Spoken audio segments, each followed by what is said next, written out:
اللہ تعالیٰ نے قرآن شریف میں بہت خوبصورت اور پیارے انداز میں رمضان شریف کا تعارف ہمیں عطا فرمایا۔ سورۃ البقرہ میں آیت نمبر 183 سے لے کر 187 تک یہ 5 آیات مبارکہ ہیں جن میں رمضان شریف کی تفصیل اللہ تعالیٰ نے بیان فرمائی ہے۔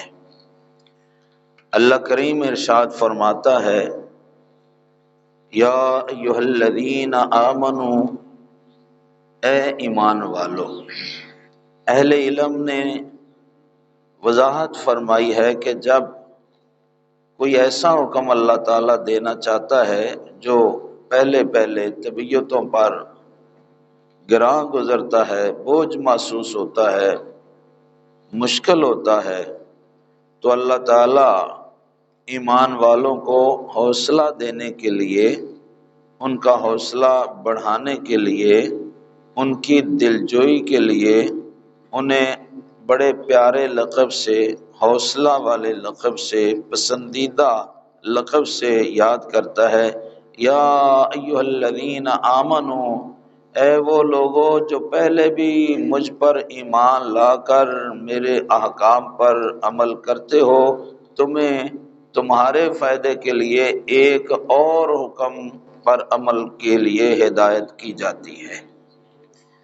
تو گویا اس سے تھوڑا حوصلہ ہو جاتا ہے بندے کو کہ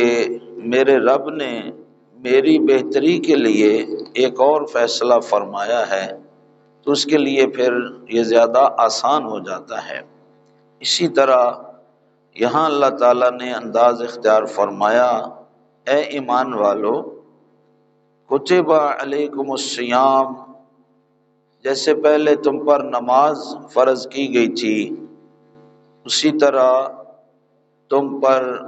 روزے فرض کیے گئے ہیں،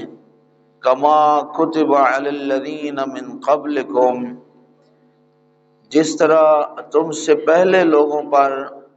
مختلف دنوں کے روزے فرض کیے گئے تھے، تم پر بھی روزے فرض کیے گئے ہیں۔ اس سے بتانا یہ مقصود ہے کہ تم کوئی پہلی امت نہیں ہو کہ کوئی خیال کرے کہ جی ہمارے اوپر اتنی سختی کیوں ہے، سارا دن بھوکا اور پیاسا رہنا، پہلے نبیوں کی امتوں پر تو روزہ نہیں تھا۔ تو اس غلط فہمی کو اللہ تعالیٰ نے دور فرما دیا اور فرمایا، کما کتب علی الذین من قبلکم، تم سے پہلے نبیوں اور رسولوں کی شریعتوں میں بھی روزہ فرض تھا، البتہ ان پر کسی پر ایک دن کا روزہ سال بعد فرض تھا، کسی امت پر سال کے بعد 3 روزے فرض تھے، کسی امت پر 2 روزے فرض تھے۔ تو اللہ تعالیٰ نے اپنے حبیب کریم علیہ السلام کی امت کے لیے یہ انعام پسند فرمایا کہ ان کے لیے 1 2 تھے، تمہیں پورا 1 مہینہ دیا جاتا ہے تاکہ تم اس 1 مہینے کا روزہ رکھو اور اللہ تعالیٰ تمہاری ساری زندگی کے گناہوں کو معاف فرما دے۔ فرمایا کہ ایام معدودات، تھوڑے دنوں کے لیے یہ روزہ فرض ہوتا ہے، تھوڑے دنوں کے لیے، سارے پوری عمر سارا سال نہیں فرض ہوتا، چند دن ہوتے ہیں،